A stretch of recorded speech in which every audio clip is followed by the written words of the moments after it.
Okay, everybody, welcome to the latest episode of All2ReelToo. My name is Michael Lee Cullen II, and with me, as always, is Matthew Bucky Haas. That's a good name. Yeah. Today on the show, we're covering the Disney Plus television series, the black guy with the wings, and the white guy with the arm. Yeah, you know that show, you know, Captain America, but not really Captain America. It's the other guy. You know, the guy that was like a sidekick, right? The guy with the What's wings. Yeah, the guy. The fellow with the wings. And then there's the guy with the arm. The white guy with the arm. He got like a metal arm that's really strong. A metal arm. I just thought he had an arm. I didn't know he had a metal arm. No, he's got two arms, but one is like a regular arm. The other, what, you thought the guy didn't have any arms? What? Oh, I just thought he had arms. Oh, well, most people do have arms. In fact, I mean that's just oh wait, the other fella has arms too. Well, yes, he does. I mean, he needs to fly, so Yeah. He's got wings and all that stuff too. The one lady in the show, she has arms too. Pretty much all the people in the show have got arms. I mean, that's pretty much standard thing at this point. And Bucky, he's got that metal arms, big specials, real strong. They're that vibranium. Vibranium, that special metal from Wakanda or whatever it's called. Anyway. So, anyways, folks, we are covering the second episode of The Falcon and the Winter Soldier, the current Disney Plus Marvel television series. Second episode entitled "The Star-Spangled Man." It was directed by Carrie Skoglund and written by Michael Castleline. I can't say people's names. I'm sorry if I'm butchering this, people. I really am. Yes, and this originally aired on March 26th, 2021. Mm-hmm. So, in this episode, we open up with scenes that do not include the guy with the wings or the guy with the arms. But the actor we do see has arms. Yeah. He's got two of them, in fact. Mm-hmm. Yeah. You know who's got a lot of arms? Who's that? Doc Ock. Yeah, that's true. Yeah. Okay, anyways. Back to the show. We open up with John Walker, the new Captain America, in his high school locker room. There's about to be a big celebration for the announcement of the new Captain America. Walker is visited by his wife and basically trying to, give him the encouragement he needs to go out there and stuff. Yeah. So we're kind of humanizing the character a little bit. We also have his buddy,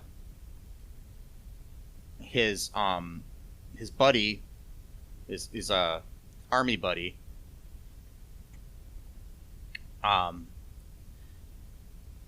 named what's his name?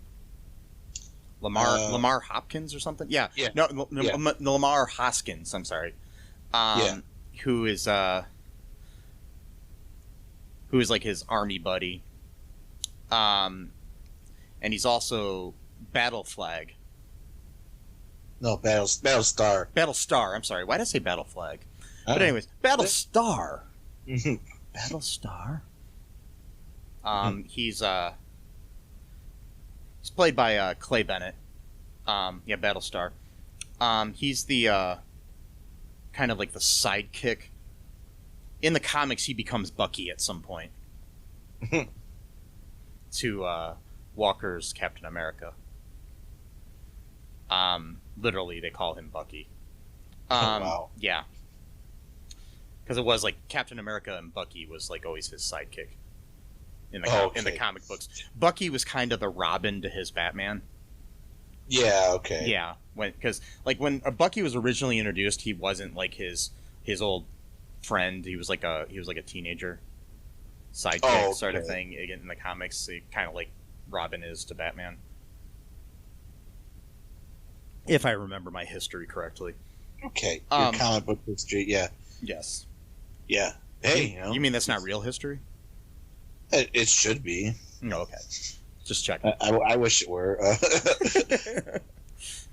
Yes, I do wish there were super soldiers around the world. Well, good ones. So, he appears on Good Morning America, goes out into the field. He's being interviewed on Good Morning America in the show, which is interesting, very synergenic from using synergy here for the fact that Good Morning America is on ABC, which is owned by Disney, which also owns Marvel and owns Disney Plus and owns everything under the sun and owns my right arm. Yeah. Yep. Can't do anything with my right arm without their permission. Exactly. You see, your arm. Mm-hmm.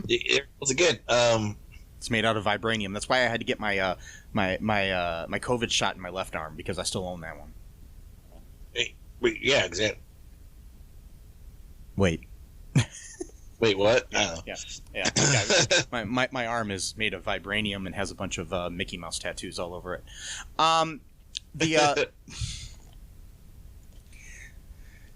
That's just something I did on my own.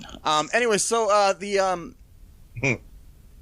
what else happens here in this episode? We got this interview on Good Morning America. Well, he's kind of like it's interesting. Like, they are trying to humanize him because he's really nervous. He doesn't really quite feel worthy, but maybe more so than Sam does, because Sam really doesn't feel worthy at all. But he might feel sort of worthy, but he's still like he's basically not like a completely arrogant person. Like, he's at least seems like, I mean, who knows, but like it seems like that's at least the view he's giving to the public. Yeah, I mean, he's talking to his wife like that, he's talking to his friend like that. So, I mean, if he is playing a con, it's a really, really long con. But he seems like he's taking it really seriously. Like, he wants to be the symbol of hope that, Captain America has always had. But there's just something a little off about him. Like, it's really hard. This episode's really good that way, where it's like the tiniest thing. Like, you can't really grasp it, but there's just like that. And it's not just because he's not Steve Rogers. It's just something about him that's just not quite clicking as Captain America. And he invokes the names of Tony Stark and Bruce Banner in his interview, where he's trying to humanize himself, and he says, "I don't have the money like Stark, or the strength like Banner." Yeah. So it's kind of interesting where he's trying to humanize himself and make it be like, I'm just like you guys. I'm a regular. I'm a regular dude. He's doing that kind of thing, which is, that's what Steve would probably say too. But like, when, I don't know, like this came off very rehearsed. Yeah, it's the difference between where,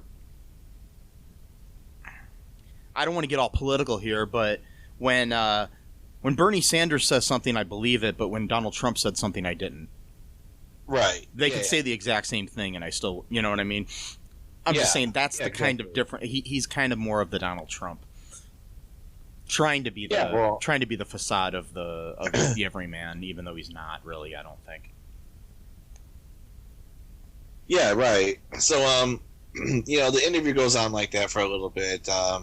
He's doing the "all shucks me," type of thing, and then we kind of go back into Bucky's kind of complaining because they're both kind of watching this interview in their different homes. So Sam's at home watching it. Bucky's sitting on his floor with no furniture like usual, watching this TV. And then Bucky basically goes to confront Sam, right before he's about to go on a mission or whatever, asking him like, why did you give up the shield? Steve gave that to you. He said that, he had faith that, you'd be able to use it. Why did you just easily give it up? And, Sam's really not having it. He's like, I don't, want to get into this with you. And Bucky just basically invites him. Oh, they do have this funny little conversation about how, all their villains are part of the big three. Was it robots, androids, wizards, or something like that? Robots, aliens. It was like androids, aliens, and wizards. And then he says, we don't have real wizards. And he's like, what about Doctor Strange? And yeah, he's like, he's a sorcerer. He's like, but a sorcerer is just a wizard without a hat. Stuff like that. And then they bring up Gandalf, and it was funny where Sam questions him. He's like, "What do you know about Gandalf?" And he's like, "I read The Hobbit in 1937 when it came out." Right, exactly. Because that actually came out in 1938 in the United States, 1937. So he would have traveled all the way to England. It's just a funny little bit of trivia. Unless there was a store that had an English copy of the book. Yeah, true. That's very true. So they kind of had this fun little joke, and then Bucky just invites himself onto the cargo plane or whatever, and they're just kind of staring at each other, like having this like funny little staring contest, and Sam's just not even responding to anything he's saying, like, "Oh, so what's your plan?" and all this kind of stuff, and Sam just puts in like his earbuds and just gets ready to jump out of the plane, crap like that. And Torres is there too. And Torres is kind of like Falcon's wingman, if you will. Sort of. And then he's like, "I do have a plan," or whatever, and he just jumps out, which is interesting because, like, I think in Iron Man, was it Iron Man 2 or I forgot which one, or basically Iron Man says the exact same thing as someone else. He's like, "I do have a plan," and I forgot what he says, but he just jumps out of the plane right after that. He's very Iron Manning it. And then Bucky asks for a chute, a parachute, and Torres tells him it's too low for the parachute. Right. And then he's like, "That's okay, I don't need one anyways." And he just jumped because he's a super soldier, and so he just lands on the ground like all flip floppy, and everything. So. Right. And then I liked the little humor there where Sam's like, "Don't think I didn't get that on video." Right, yeah. With his, what's this thing called? I forgot the name of that. Redbird. Yeah, Redbird. Yeah, so they go on to this, there were scenes before that, though, where they were like, there was these posters of John Walker that say "Cap is back," right, and stuff like that, which is like, ugh. I know, it's such propaganda. It's, I mean, and I hate to keep bringing up the whole Trump thing. Yeah, but it reminds me of the "Make America Great Again" thing. Oh yeah, I mean, it really does. It's very political. It's very America's number one. Yeah. I mean, that's the reason why they even wanted to bring back a new Captain America, was specifically because the world has superheroes, but we need something that's just for us, type of bullshit. It's like whatever. And it's like, that's not how Steve. I mean, yeah, his name was Captain America, but that's not how he viewed himself. I mean, like, yeah, at the beginning he was doing the whole, propaganda tour at first, but he didn't even really want to do that. Initially, he just kind of went along he didn't really like the whole idea where like, punching Hitler and all that kind of crap, at like the USO shows or whatever. Yeah. He didn't even really want to do that kind of stuff. He just did it because he thought that he had to. Whereas this guy, I think he kind of enjoys it a little bit. So I don't know. I don't know. It's kind of hard to say yet. Well, hopefully they do some more development on John Walker, which I'm sure they will. Yeah. So when back to like after they land, they're going on the mission, which is to take down the Flag Smashers. Yeah. Which are people enhanced with super soldier serum. and they're in Munich, and they're smuggling what appears to be medicine, like vaccines or something of that nature. Wilson, through his heat detection device, identifies a possible hostage who is revealed later to be the group's leader, Carly Morgenthau, who Flag Smasher in the comics is Carl Morgenthau. So, right, he's just one person, organization. Yeah. Well, he does create an organization, but it's not called the Flag Smasher. Yeah. That's his name, is the Flag Smasher. Which is, yeah. And it's interesting. They're fighting them on top of these trucks that they're in on a highway in a very action-packed scene. Carly smashes on her knee Redbird at one point. Then we have Hoskins and Walker show up. They basically help them fight, and it's interesting because Walker's using a gun. Steve only really used a gun in the first movie that he was in. That was during World War II, and he only used it like once in a great while.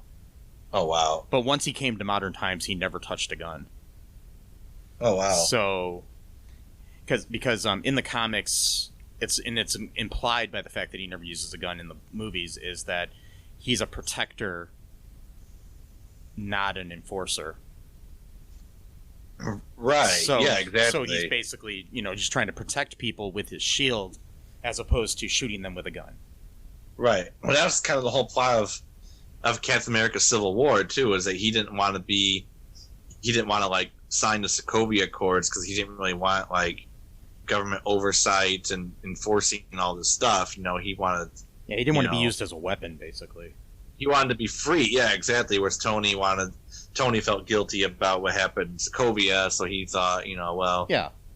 And there are good points to both sides, unfortunately. Yeah, but, there were. Yeah, it's a sad thing where you can't really have a definitive answer there. Right. Yeah, exactly.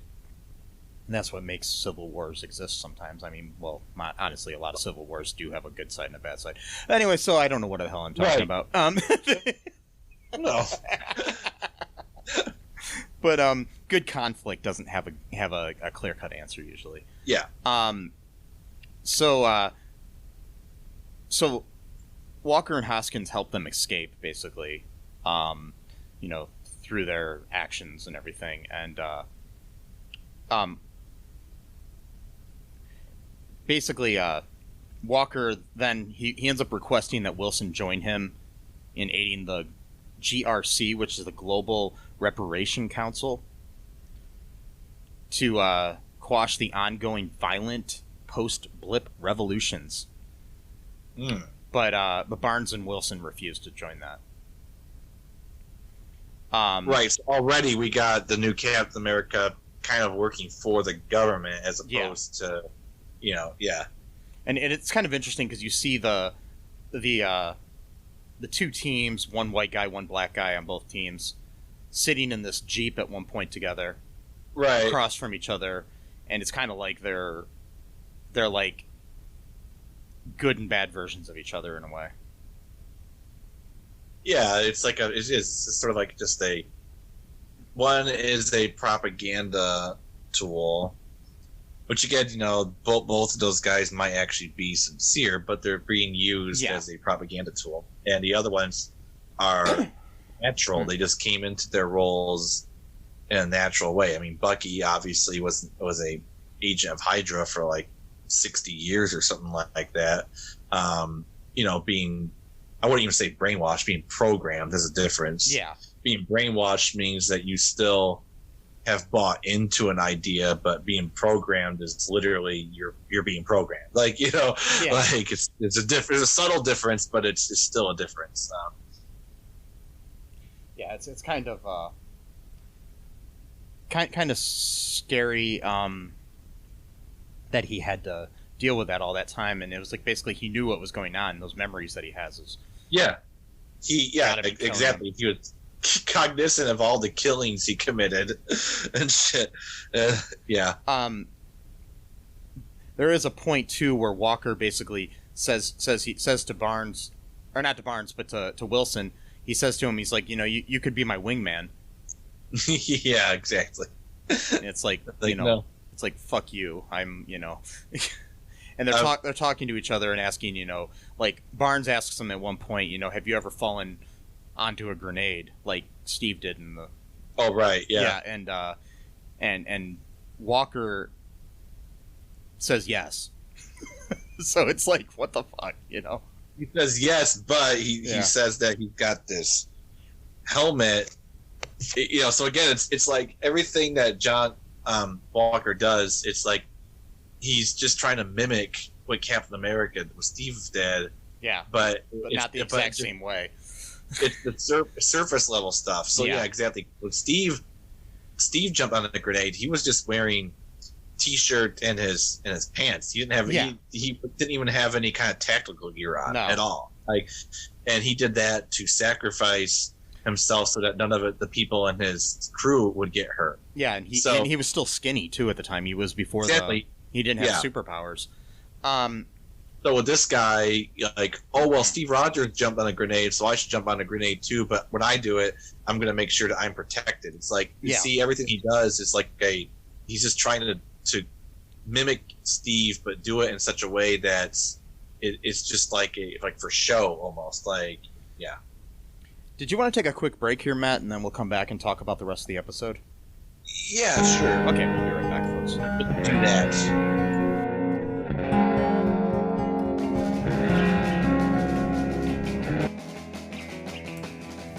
What is Gen X? What is the silent generation? What do generations have in common? Hi, I'm Trish the Dish from the Gen X Voice podcast, and I invite you to listen to conversations I have with folks from different generations, backgrounds, beliefs, and experiences in an attempt to see what connects rather than divides us. Even though Gen X has been called slackers, Karens, or not mentioned at all in some cases, we are the bridge generation, so I feel compelled to do my part to destroy ageism by bringing all these voices together. And, as a bonus, each guest gets to answer some 80s questions at the end of each show. So download and listen to Gen X Voice today on Apple, Spotify, Amazon, or wherever you listen to podcasts. And let's see how much we have in common after all.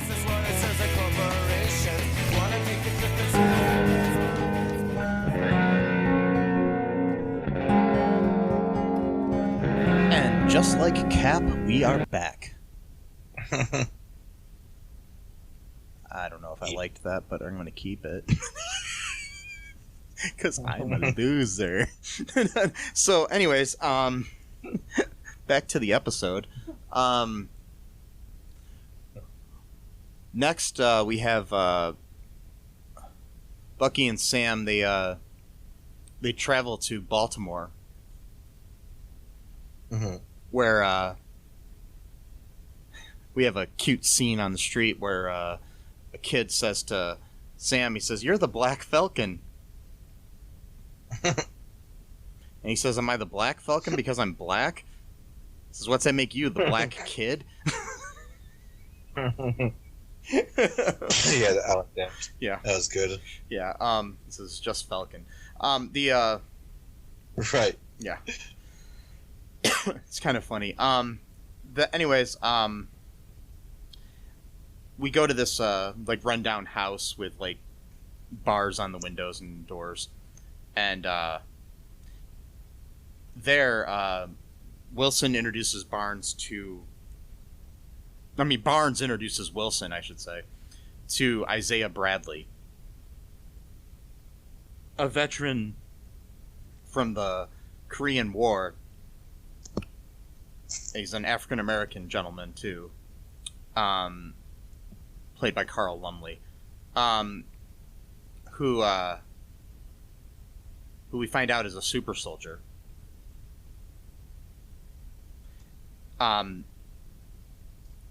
Bradley, they're trying to get Bradley to help them uncover information about additional super soldiers. in the serum due to he was basically imprisoned and experimented on by the U.S. government and Hydra for 30 years. Yeah, which has its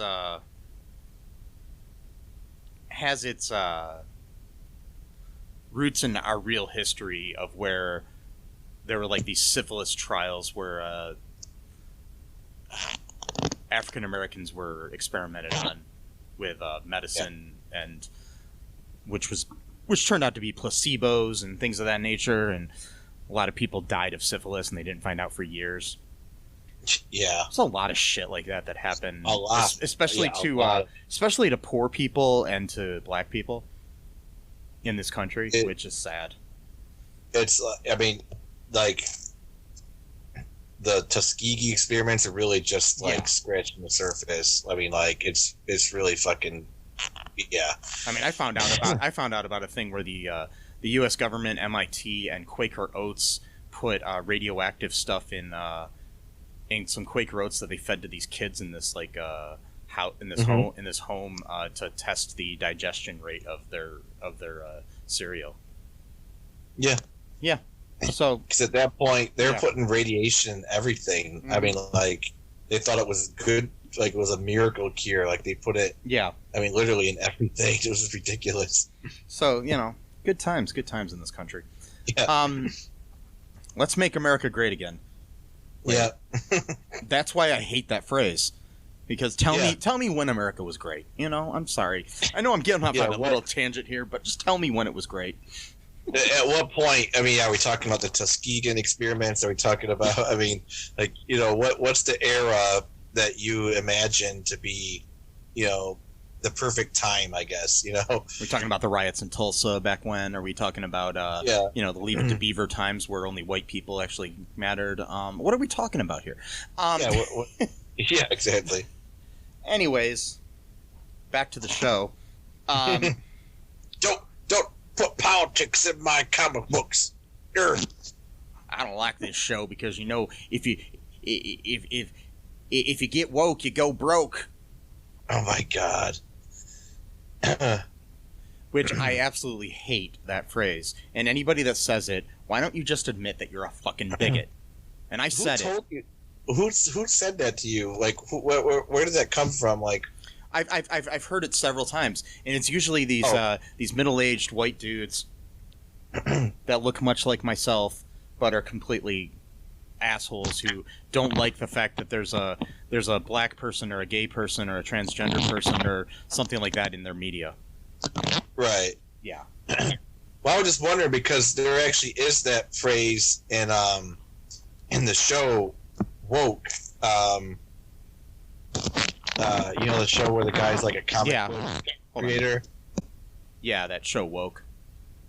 Yeah, because I think his roommate said something like that to him, like that's the problem. Like once you go woke, you go broke, because he was basically saying like how he was like, sabotaging like his deal with the whatever company he was doing or whatever. But that was his black roommate saying that to him, so it wasn't the same context. I mean, it's usually people like the Quartering or whatever his name is on fucking YouTube. Guy. Yeah, or people like Ben Shapiro or assholes like that who don't understand the fact that representation and inclusion doesn't mean that you're excluded. Right. That's the problem, and that's what it is. I mean, and back to the show, I mean, they're basically experimenting on these people.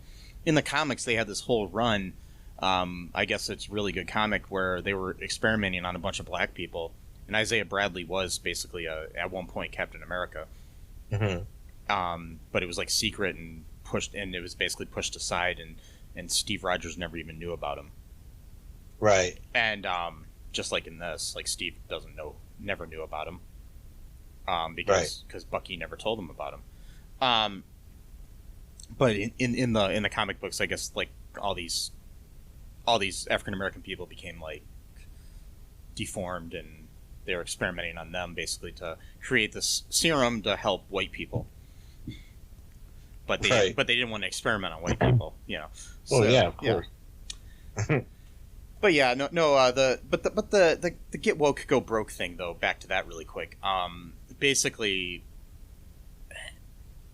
people were saying that about the TV show Batwoman.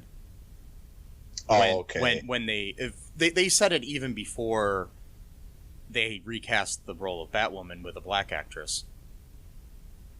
They were saying it because there was a lesbian character, and now that there's a black lesbian, it's like, oh no, the world's gonna end. You know, it's like, fuck. You know, they're just trying to force us to accept that lifestyle. Yeah. You know, they're just trying to force that down our throats. And all the people complaining, you ask them a question like, have you actually watched the show?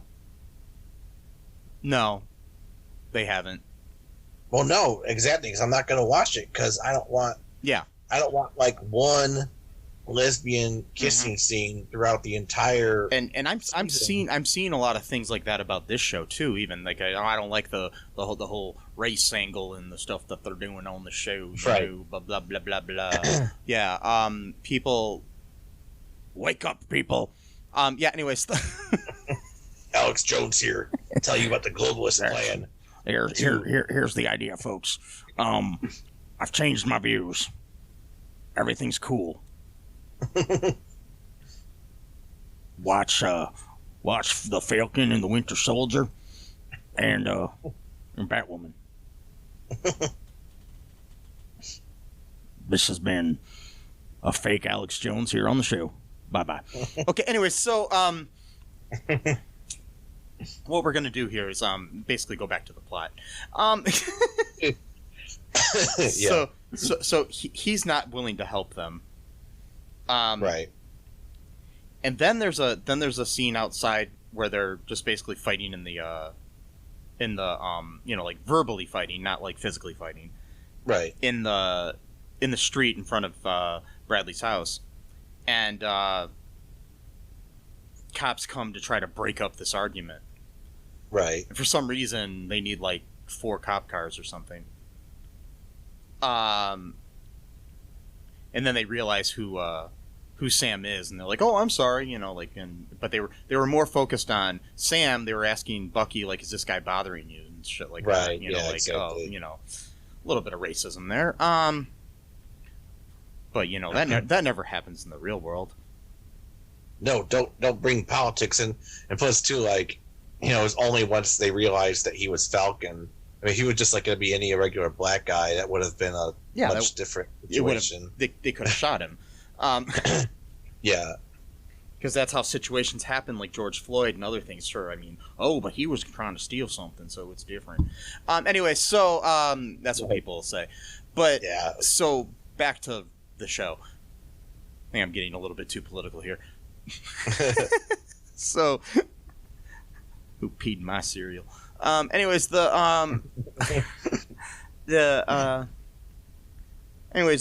end up actually arresting Bucky because he had missed his court-mandated therapy. Yeah, that's right. And then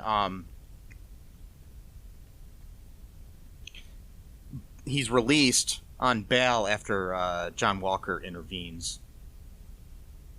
And he again asks Barnes and Wilson to work with him. And then basically they say no. Walker says, you know, basically stay the fuck out of my way, you know, sort of thing. Then. Yeah, that got weird. Like, it was ominous. The music got really ominous too when he said, stay out of my way. And it's like, uh-oh. And like, so he's got the nice guy trademark attitude where it's like nice up to a point, but when you reject him too many times, then he shows his true character, you know. It's like, I'm nice if you can help me, but if you can't help me, yeah, fuck you, sort of thing. There's a nice little therapy session. Yeah, you got the what I like to call is the Sam and Buck-Ann of it all. Sam and Diane is a reference to Cheadle. No one knows. No one under our age knows that. Yeah. But I was proud of myself when I came up with that. I'm like, oh, Sam and Buck-Ann, I like it. Yeah. So they've got this like whole like back and forth sort of thing in there. they're forced to like look each other in the eyes and do all this other therapy bullshit, but a lot comes out in that actually. Yeah. Basically boils down to the fact that they are pissed off at each other for different reasons. And you know, with Bucky being mostly mad because Sam gave up the shield, and then and then it comes out that, you know, basically the reason he's upset is because Steve picked Sam for the shield and had faith in him, and so if Steve was wrong about that, then he must have been wrong about Bucky. So it's more about himself than it is about Sam in a way. You know, he's like he's projecting the whole thing, where it's like now he's like, you know, was Steve right at all? Basically, is what he's going through in his head. Yeah, which makes complete sense, you know, because especially where, you know, Steve forgave Bucky for all the shit that he did, and realized that at his heart, Bucky's a good guy.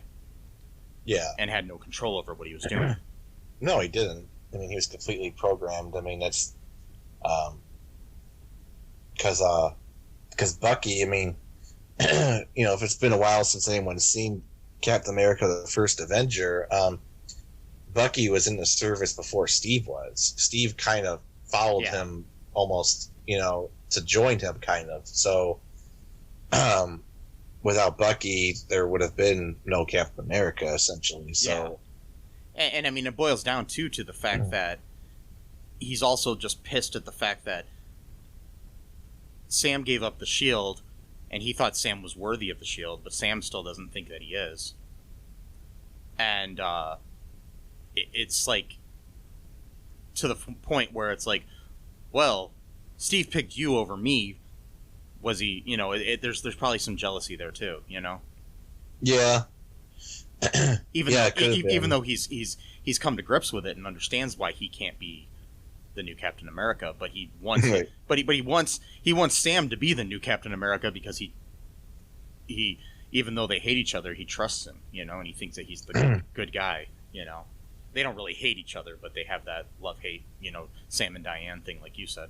The Sam and Buck. Well, it's kind of because they kind of had like almost like a sibling rivalry with each other, because like I think they both kind of wanted to be Steve's best friend, sort of. Yeah. And I mean, Bucky was originally his best friend, but then Sam became like his new best friend, kind of, you know. And then, and in a lot of ways, they're both like parts of Steve, you know, in a way, you know. It's like their influence in their lives are from Steve. So after that, and then they're released, and they basically tell Walker off that they're not going to help him. We have a scene where the Flag Smashers escape by airplane. One of them buys them some time by fighting what is known as the Power Broker, his minions, and he's basically killed. And we hear somebody say, you know, they escaped. We couldn't get them. Yeah, and that's the interesting about that. So, like, to be honest, I actually kind of agree with the Flag Smashers. Because for one thing, they haven't really done that much wrong. I mean, they robbed a bank. They didn't really kill anyone, I don't think, as far as I know. Their motives are pure. I mean, it's not like they're doing anything.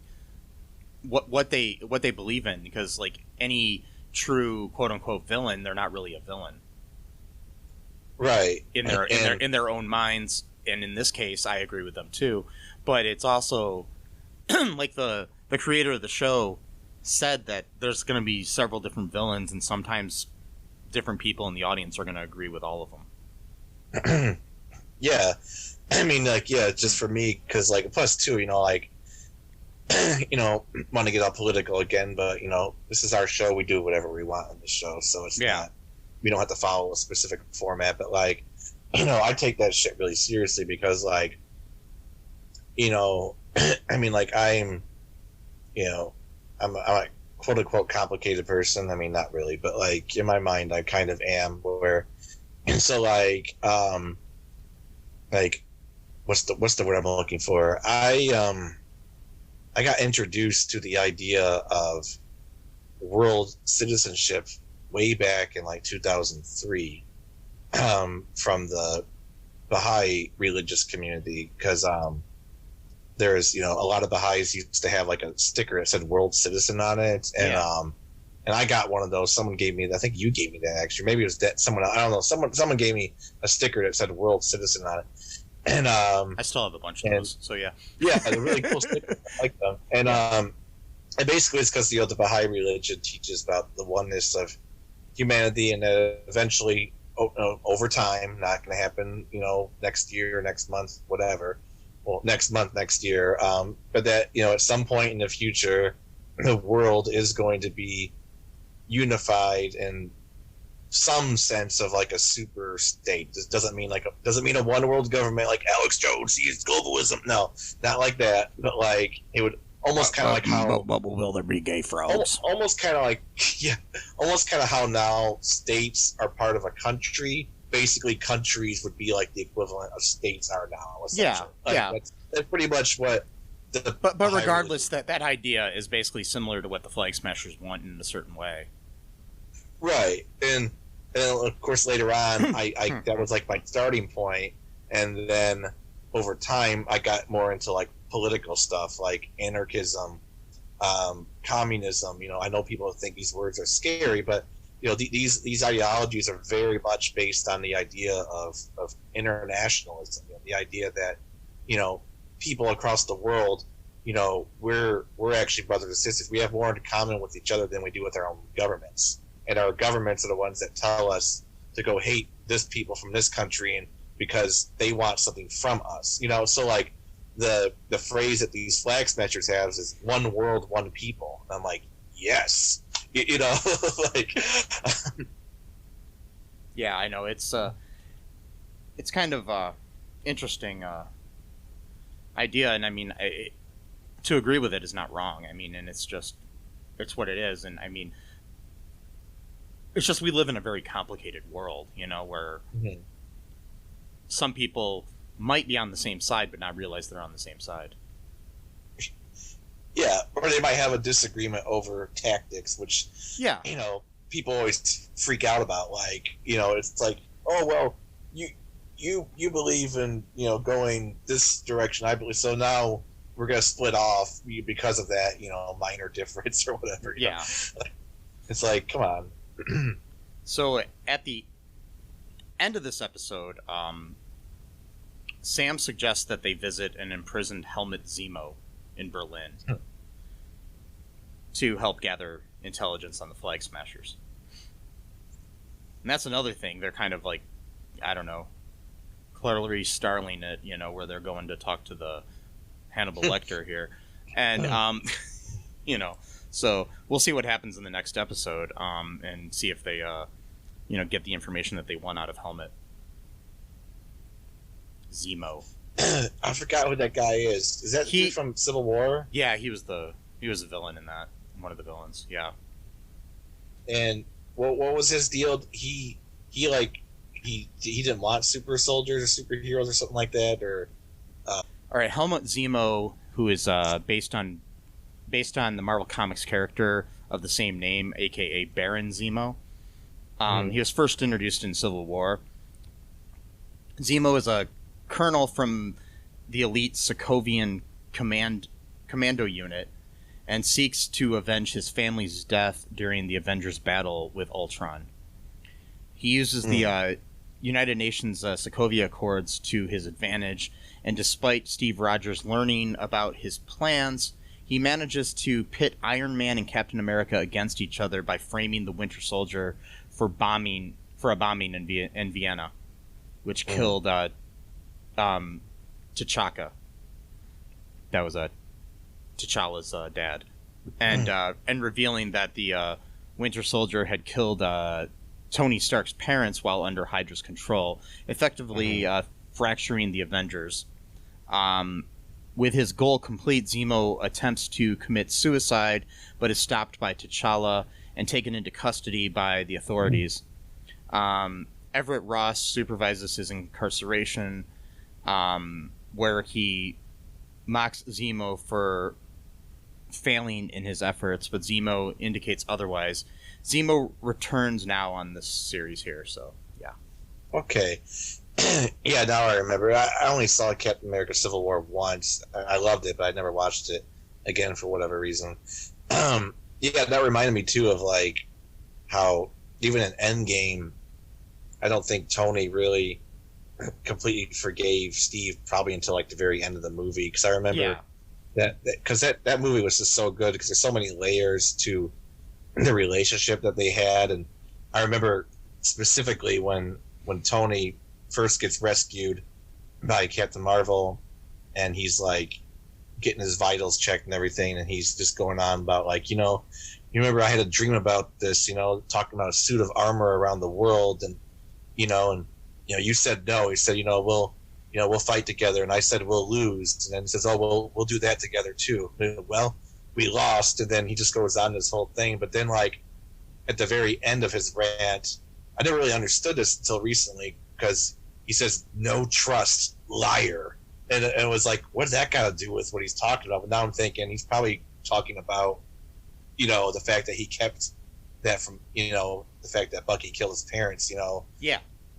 It was just very, like, a lot of nuance. Very complicated. Yeah. Did you want to take a break and then we can talk about our speculation and some other things, like some trivia and stuff about this episode? Yes. All right. We'll be right back, folks.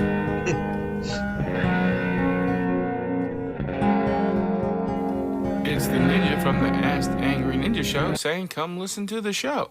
We got the Ninja Wife to give you your movie reviews. We got the Conscript to give you the Ninja News. And we got the Battle to talk about your sports. And as always, it is the Ask the Angry Ninja Show. So ask me a question. We'll give you the ninja knowledge you need for your ninja life. Search for us anywhere you get your podcast from. Just search for the Ask the Angry Ninja Show and enjoy the show. And we are back. Yeah, so we did forget to talk about, what was it that you wanted to mention, Matt? Oh, just like, the Flag Smashers are basically like staying at like a safe house. Cause like, in I think it was still in Munich, I think, yeah. Because, and that revealed that like, a lot of people agree with them, like around the world. Like they're like apparently like they're underground, but like there's still a lot of people who like what they're doing. So like we still don't really know like the extent of how chaotic the world is now that everyone has returned. So like we hear about how a lot of people actually, over the past 5 years have gotten used to the new normal.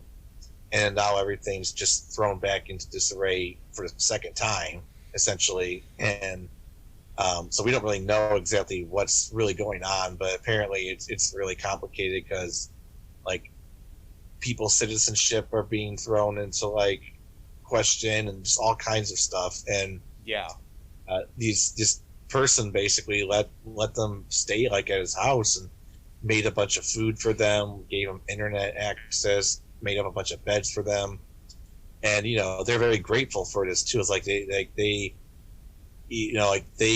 truly believe what they're doing. Like, they're not arrogant. They're not like, they don't act like villains. Like, they like super grateful that this guy and his wife cooked a bunch of food for them, gave them beds, internet, all that kind of stuff. And then Morgenthau gets a text saying, you took what was mine, I'm going to find you and kill you. And that's probably the power broker. And, yeah, I think it said that on the screen even or something. But yeah, that's interesting. Yeah, we'll find out more about the power broker. I got a little bit in the trivia here too about that. It's okay if I read the trivia now, Matt? Oh yeah, yep. Okay, so here's some trivia that I found on the Internet Movie Database. The song playing for John Walker in the stadium at the beginning is a marching band version of Star Spangled Man, which is also the title of this episode. The song, written by Alan Menken and performed for Steve Rogers' USO tour during World War II in Captain America: First Avenger. Bucky says he's called the White Wolf This is a nickname that was given to him by local children while he was recuperating in Wakanda, as revealed in Black Panther's post-credit scene. This is the first appearance of Isaiah Bradley. In the comics, Isaiah was one of a group of African-American soldiers who were the first test subjects in an attempt to recreate Project Rebirth that gave Steve Rogers his enhancements. Unfortunately, while Bradley's treatment appeared successful enough for him to emulate Captain America, he also suffered the usual failures to recreate Dr. Erskine's work, and his mind was badly affected. And I just want to mention something, too, that Stanley Tucci played Dr. Erskine in the original movie. And he's a bald man. A British newspaper recently announced that Prince William is the sexiest bald man alive. I argue it's Stanley Tucci. So that's just my little thing here. I'm just saying.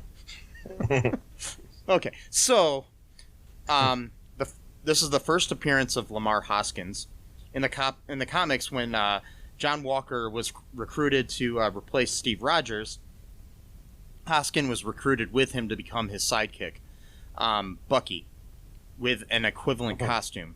However, when readers wrote to tell writer Mark Grunwald that Buck was a common racial slur against African Americans, Grunwald wrote a correction where another African American soldier tells Hoskins that same fact, with some comments about the condescending imagery of him imitating a white teenager from the 1940s. In response, Hoskins adopts the new identity, Battlestar. So that's where that came from.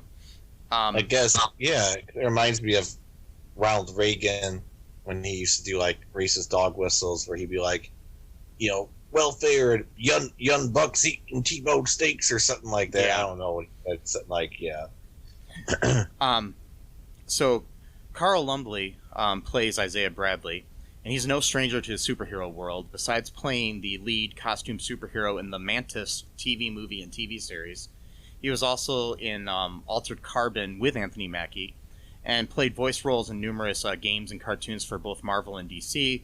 He also played the father of John Jones on Supergirl. So, there we go. Yep. For several seasons on that show. I'm blanking on the character's name on that show, but yeah. He's a really good actor. Yeah. Yeah, I love that character. What is his name on that Damn it. Oh, well, I don't remember either. Yeah. It's okay. You can look it up, folks. It's okay. I remember the god that they worshipped. I don't remember his name. Haranmir is the god of the Martians. Oh, okay. Yeah. Here's some spoilers trivia for this episode. We got Carly Morgenthau is played by Erin Kellyman. Is a new rendition of Carl Morgenthau, the original Flag Smasher who first appeared in Captain America 312. The Flag Smashers flee to escape the minions of the Power Broker. In the comics, the Power Broker was a criminal business entrepreneur who clandestinely offered the service of body enhancement treatment that could give recipients super strength, but at a hidden cost of a high rate of serious adverse reactions that could lead to grotesque body distortions. One of the recipients was John Walker, who received it to become Super Patriot.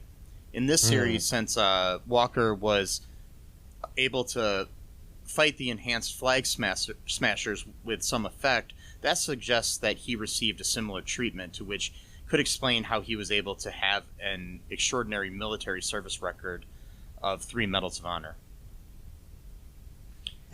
Yep. So I do have a feeling that he's got superpowers, and I also think that that Hoskins does as well. In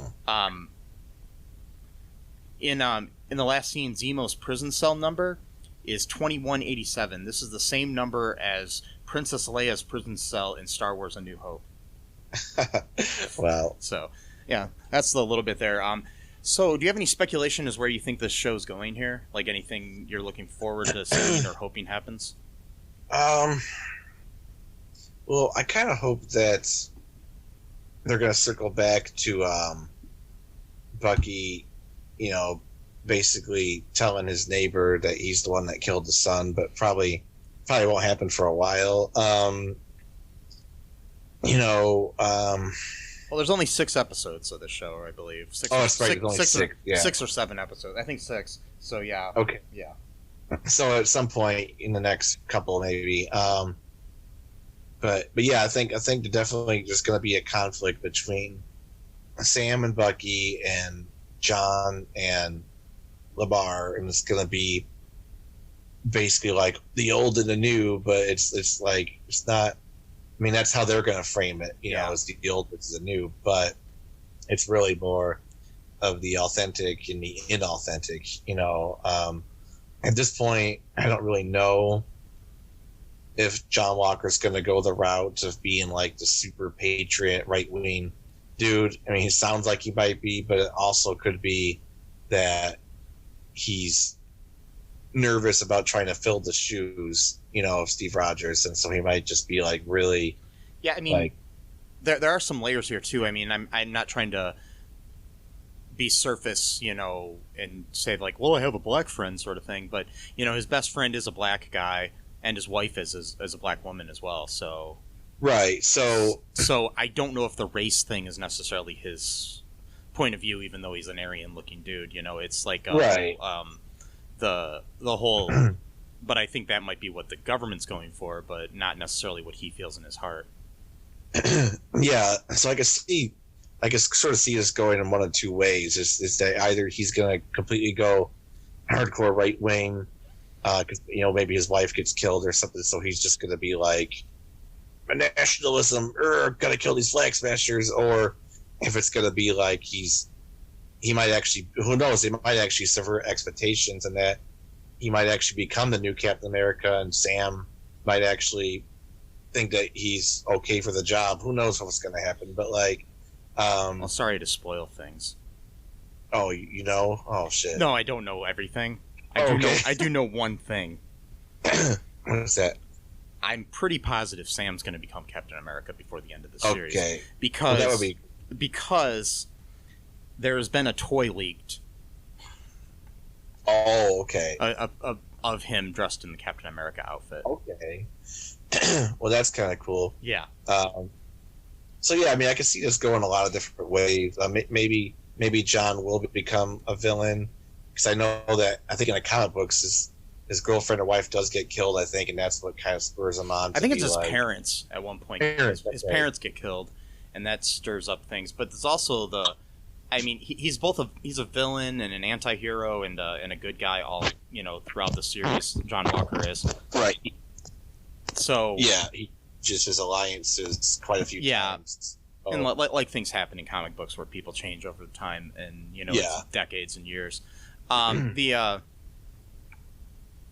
whole thing. It'd be interesting to see what happens. I mean, it'd be cool if he becomes a good guy and then becomes like Super Patriot or Star Spangled Man or something, or whatever they want to call him, something.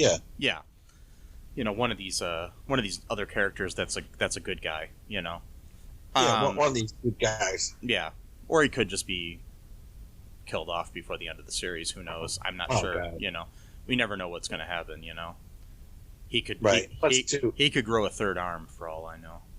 He could, and it got more arms. See. Then he'd be the guy with the arms. Yeah, the guy with the arms, just like we said in the beginning. Yeah. No, but also too, like you mentioned about, his best friend being Lamar. Well, I think they may have been friends even before they went off to like West Point or whatever. Because Lamar at one point says like, "That's why you failed drama class." Yeah. So maybe they actually went to school together before that. I don't know. Yeah, or maybe he just said that. Yeah. Maybe he just knew that about him. Yeah. Yeah. It's hard to say, but yeah, I'm really looking forward to see where this show goes, and I hope it is. If you're listening to this and you have any ideas of where you think things are going, or what you'd like to see happen, or any thoughts on what we've said here or anything we missed, you can message me at mike@cullenpark.com, or go to our Facebook page, which you can get to at All2ReelToo.com. Just let us know what you think, or join our Facebook group as well. That's a good place to do that, or tweet me at Cullen Park. Mm-hmm. Something like that. I don't know what the actual ad is, but you'll find it. I have faith in our listeners. Make sure you go out and give us a good review. I'd like that because that'll help people find our show. People like my friend Howard at work, who I said I'd give a shout out on this. Hi, Howard. Hey, I don't know if he's listening to this episode, but I said I'd give him one on one of our episodes, and I don't even know if he watches Falcon and the Winter Soldier, but hey, I did it. So there we go. But here we, just, make sure you stay good to each other, people. Wear a mask. Wear a condom. Be kind. Rewind. Don't litter. Yeah, don't litter. No shirt, no shoes, no service. Wait, that doesn't make sense. Well, you can listen to this podcast all you want without your shirt on. I don't care. Anyways, or your shoes. I'm not wearing shoes right now. So, it's all good. So yeah, like I said, be good, people. Matt, you be good to people too, okay? I will. I'll try. Okay, promise me. Yeah. Okay, good. I promise. All right. Bye-bye. Bye. Thanks for listening to All2ReelToo podcast, a Cullen Park production. Produced and edited by Michael E. Cullen II. Music by Matthew Hawes. Subscribe and share the show. Visit us at cullenpark.com.